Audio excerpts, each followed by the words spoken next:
এইটো টানি দিবা এতিয়া কোনটো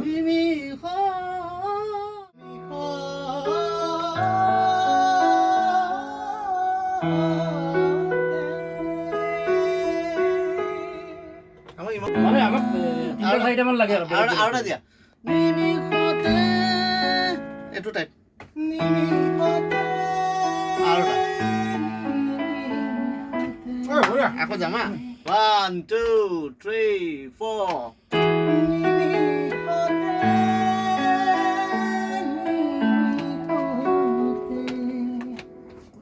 হৈ যাব থেংক ইউ